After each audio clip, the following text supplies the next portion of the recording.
जो मंत्री लोग हैं, मैं समझता हूं कि जो भी बोलता है उसको सोच समझ से बोलना चाहिए और कम बोलना चाहिए। आजकल लोग बहुत ज्यादा बोलते हैं और ज्यादा सोच समझ से नहीं बोलते। खैर, वो अलग बात है। आप कुछ डेट्स नोट कर लो, क्योंकि मैं जब बाहर था तो मुझे कहा गया कि मैंने जो दस्तावेज किए हैं उस नोटिस ऑफ मोशन पे, उसके बारे में ये जांच करना चाहते हैं, और मैंने कोई जवाब नहीं दिया। राज्यसभा जी ने, सेक्रेटेरिएट ने मुझसे पूछा और मैंने कोई जवाब नहीं दिया। तो मैंने इसकी कुछ जांच की। अब थोड़े डेट्स नोट कर लो आप।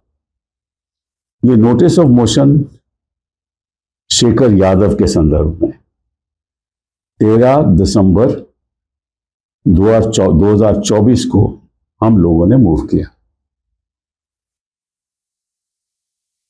और उस समय हम चेयरमैन साहब के चेंबर में गए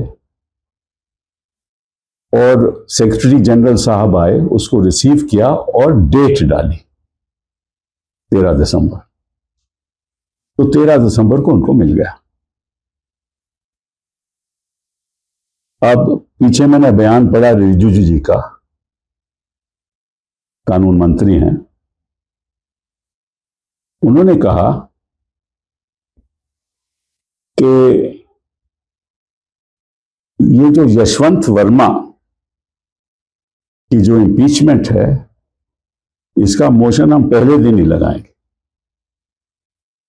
और 3 महीने में जजेस इंक्वायरी एक्ट का गठन करके इसको पारित करेंगे।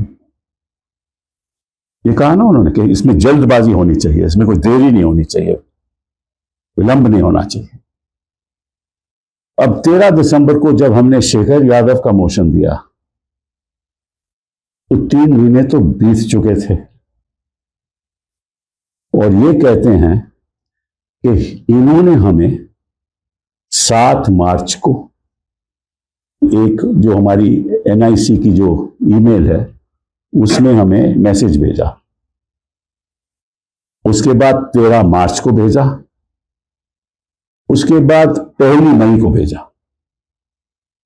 क्योंकि आपको मालूम है कि 50 मेंबर राज्यसभा के एक बार दस्तावेज कर लें तो मोशन एडमिट होना चाहिए,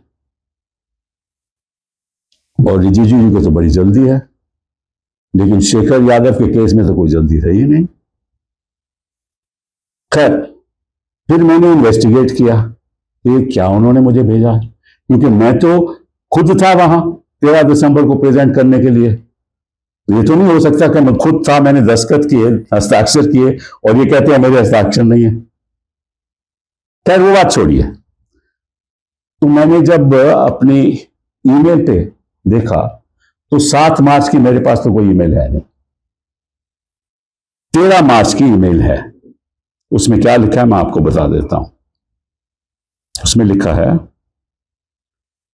कि kind attention is invited to the email dated 7 March, जो मुझे मिली नहीं, attaching therewith the letter from the secretariat regarding request for interaction with the Honorable Chairman Rajya Sabha, along with duly authenticated copies of documentation mentioned in the undated notice of motion. Undated notice of motion वो तो 13 तो उन्होंने खुद receive किया, तो इन्होंने कोई मेरे हस्ताक्षर की तो बात ही नहीं की। इन्होंने ये कहा ही नहीं कि मेरे दस्तखत नहीं है। इन्होंने कहा कि आप इंटरैक्शन के लिए आ जाइए। किस चीज का इंटरैक्शन?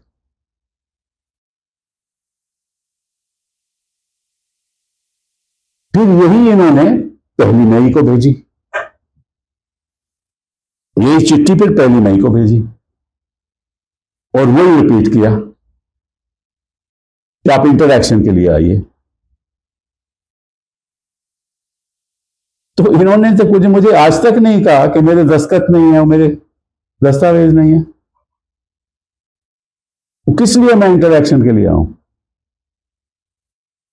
जो शेखर यादव का बयान था, जो उन्होंने स्पीच दी, वो तो इलाहाबाद हाईकोर्ट की प्रेमिसेस में स्पीच दी, और उन्होंने कोई इनकार भी नहीं किया कि ये मेरी स्पीच नहीं है।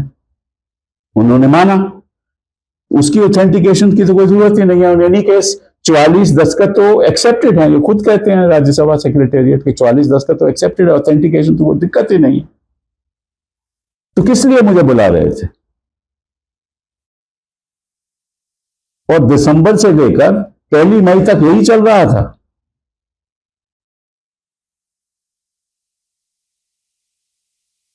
और रिजिजू जी कहते हैं कि 3 महीने में सब कुछ खत्म होना चाहिए। दूसरी बात, बजट सेशन हुआ। जो बजट सेशन हुआ, वो सेशन, उसकी भी बात आपको बता दूं मैं। वो सेशन जनवरी 31 को शुरू हुआ, फरवरी 13 को पहला भाग खत्म हुआ, और फिर 10 मार्च को शुरू हुआ और 4 अप्रैल को खत्म हुआ। बजट सेशन में मैंने फरवरी 11 को स्पीच दी, मैं मौजूद था। मैंने किसी ने नहीं बताया कि आप मिल लीजिए। 4 अप्रैल को फिर मैंने स्पीच दी, वक्फ पे स्पीच दी। ये कहते हैं ना कि 7 मार्च को इन्होंने मुझे ईमेल पे भेजा और 13 मार्च को फिर भेजा, तो मैं तो 4 अप्रैल को भाषण दे रहा था। मुझे क्यों नहीं बताया कि आप आके मिलिए?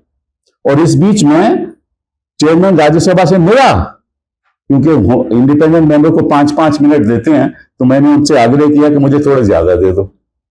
उन्होंने दिए भी, उनकी जेनरॉसिटी है। तो मैं तो उनके साथ बैठा था, फिर भी किसी ने नहीं पूछा।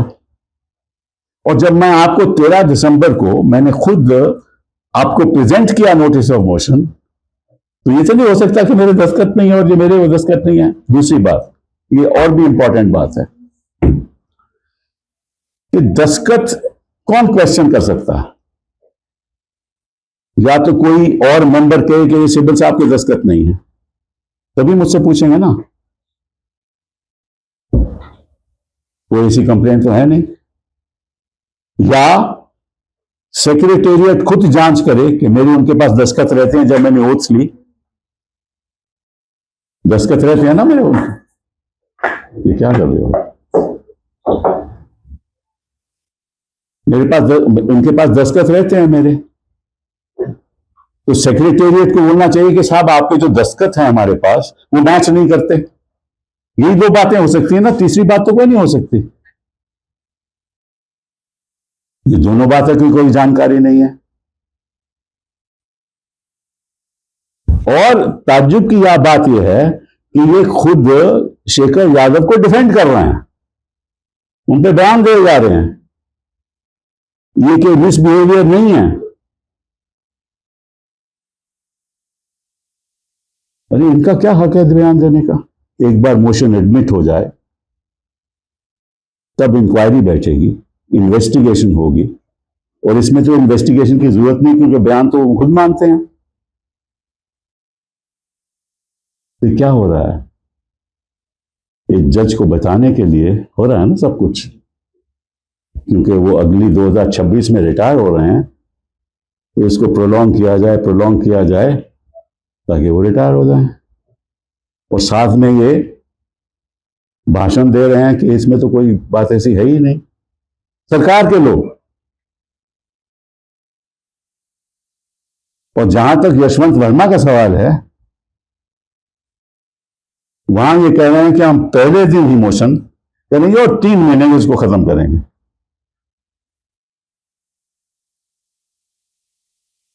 ये 2 मापदंड क्यों? क्योंकि जो जज साहब हैं शेखर यादव साहब, उन्होंने ऐसे बयान दिए हैं जिनसे ये हो सकता है सहमत भी हो।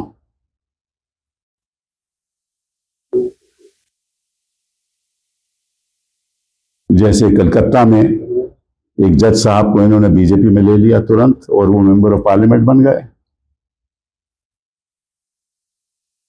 एक और जज साहब ने कहा कि मैं तो इनके पक्ष में था। तो ये बचाव की राजनीति हो रही है ताकि जजेस इंक्वायरी कमेटी के अंतर्गत कोई गठन नहीं हो कमेटी का। अब इससे भी ज्यादा इंपॉर्टेंट बात अब मैं आपसे करना चाहता हूं जो बहुत ही सीरियस है। तो वो है कि आपको बता दूं मैं कि under article 124 of the constitution अगर 50 मेंबर राज्यसभा के या 100 मेंबर लोकसभा के कोई मोशन ऐसी साइन करें और वो प्रेजेंट करें या चाहे लोकसभा सेक्रेटेरिएट को या राज्यसभा सेक्रेटेरिएट को, तो उस मोशन के अंतर्गत एक जजेस इंक्वायरी कमेटी बिठाई जाती है। लेकिन जजेस इंक्वायरी कमेटी बिठाने का जो हक है वो पार्लियामेंट को है कानून बनाने के बाद। आर्टिकल 124(5) कहता है कि पार्लियामेंट में by law regulate the procedure for the presentation of an address and for the investigation and proof of the misbehavior or incapacity of a judge। क्या मतलब हुआ कि पार्लियामेंट एक कानून बना सकती है और कानून के अंतर्गत किस तरह से इन्वेस्टिगेशन होगी और इन्वेस्टिगेशन के बाद निर्णय दिया जाएगा कि ये प्रूव्ड मिसबिहेवियर है, फिर जज को रिमूव किया जाएगा। लेकिन उसकी दो कंडीशन है कि पार्लियामेंट में लोकसभा भी बैठेगी, राज्यसभा भी बैठेगी, एक ही सेशन में होगा और बहुमत द्वारा पारित किया जाएगा। और बहुमत द्वारा ही नहीं, लेकिन 2/3 जो वहां मेंबरान बैठे हैं, जब तक 2/3 मोशन के पक्ष में जो वहां बैठे हैं मोशन के पक्ष में वोट नहीं करेंगे, तब तक जज को रिमूव नहीं किया जा सकता, हटाया नहीं जा सकता। यह संविधान का प्रावधान है। अब जो इन्वेस्टिगेशन होगी वो जजेस इंक्वायरी कमेटी के अंतर्गत होगी। तो पार्लियामेंट ने एक जजेस इंक्वायरी एक्ट का गठन किया, ठीक है ना, और उसके मुताबिक होगी। अब मैं इनसे पूछना चाहता हूं, कोई और तरीका तो है नहीं ना, इन्वेस्टिगेशन तो उसके मुताबिक होगी। और कॉन्स्टिट्यूशन कोई इन हाउस प्रोसीजर को रिकॉग्नाइज नहीं करता। कॉन्स्टिट्यूशन कहता है कि इन्वेस्टिगेशन होगी। क्या होगी? पार्लियामेंट के द्वारा कानून बनाया जाएगा, कानून बन गया तो वो इन्वेस्टिगेशन तो वही कमेटी करेगी ना, और तो कोई इन्वेस्टिगेशन का कॉन्स्टिट्यूशन मानता नहीं है। तो ये इन हाउस प्रोसीजर रिपोर्ट की क्या बात कर रहा है? कॉन्स्टिट्यूशन लेना देना नहीं है, क्योंकि वहां इन्वेस्टिगेशन होगी और आपके सारे पत्रकार लोग, सारे मीडिया इन हाउस प्रोसीजर को लेकर ऐसे बात कर रहे हैं कि जैसे कि जज दोषी है, यशवंत वर्मा दोषी है, जिसकी कोई संवैधानिक औपचारिकता है ही नहीं, जिसका कोई रेलेवेंस ही नहीं है। ये क्या हो रहा है आपके मीडिया में? किस रिपोर्ट के आप, किस आधार पे आप जज को दोषी ठहरा रहे हो?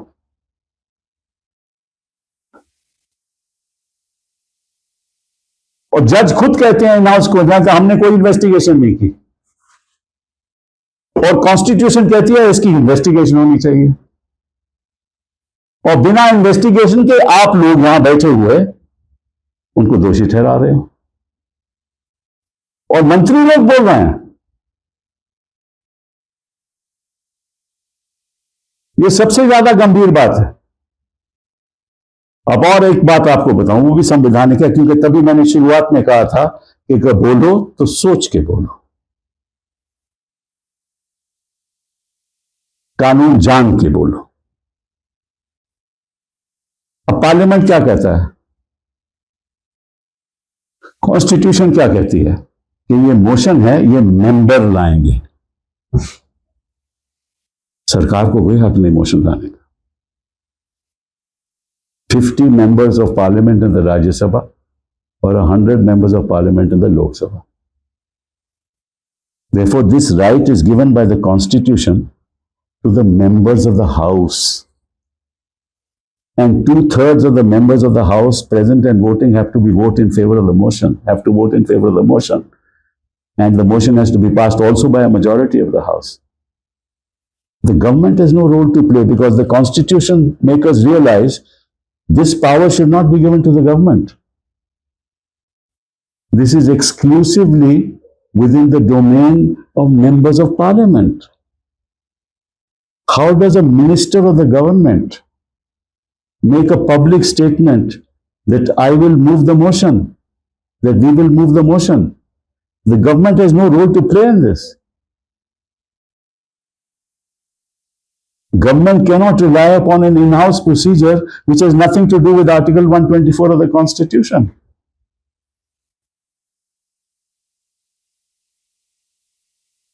Article 124 of the Constitution gives a right to investigate the allegation made by pursuant to a law made by Parliament, which is the Judges Inquiry Act, which committee will investigate the matter.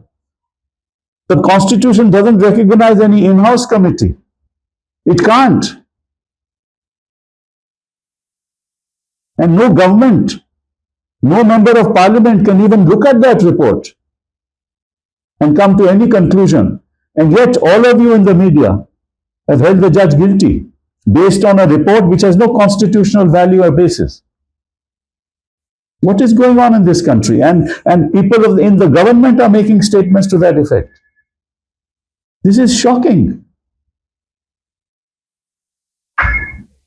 You know, let me say another thing. This in-house procedure was set up in 1999 by the Supreme Court of India. 1999 में ये in-house procedure का गठन हुआ। उसके बाद कई impeachment हो चुके हैं, मोशन हो चुके हैं। इंपीचमेंट तो कोई हुई नहीं, लेकिन कई मोशन हो चुके हैं। जस्टिस सेन के खिलाफ, कंगेले के खिलाफ हुए हैं ना, गोगोई साहब के खिलाफ हुए हैं ना। कोई इन हाउस प्रोसीजर किसी ने सरकार को भेजा? सभी में इन हाउस रिपोर्ट हुई थी ना। तो इन हाउस रिपोर्ट का किसी ने सरकार को भेजी? नहीं भेजी। वो इन हाउस रिपोर्ट क्या पब्लिक हुई? नहीं हुई। तो ये इन हाउस रिपोर्ट पब्लिक क्यों हुई? और ये इन हाउस रिपोर्ट सरकार क्यों भेजी गई? सरकार का कुछ तो देना ही देना नहीं है। कॉन्स्टिट्यूशन कहता है कि ये मेंबर्स का हक है।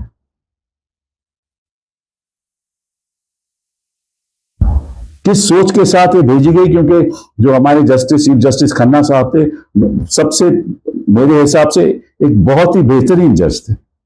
मैं उनके बारे में कुछ नहीं कहूंगा, लेकिन ये रिपोर्ट क्यों भेजी गई? सवाल उठता है। गोगोई साहब के बारे में रिपोर्ट नहीं भेजी गई, गंगाले साहब के बारे में रिपोर्ट नहीं भेजी गई, बाकी जजेस जिनके खिलाफ भी इंक्वायरी है, कोई रिपोर्ट नहीं भेजी गई। यहां क्यों भेजी गई और किस लिए भेजी गई? इस रिपोर्ट को तो वो पढ़ भी नहीं सकता, क्योंकि इसका कोई संवैधानिक औचित्य ही नहीं है, कोई वैल्यू ही नहीं है। So this whole procedure is so completely unconstitutional, so completely illegal. The process itself is so completely illegal. And the media is bandying it about as if the judge is guilty. And we all know that even the in-house procedure doesn't say that the money belonged to him. It says that it was placed by his tacit or active consent. What does that mean? And in any case, that's wholly irrelevant. There is no investigation. So the government can't rely upon it. The members of parliament can't rely upon it. So what is the motion that is going to be moved? Because there is no fact established.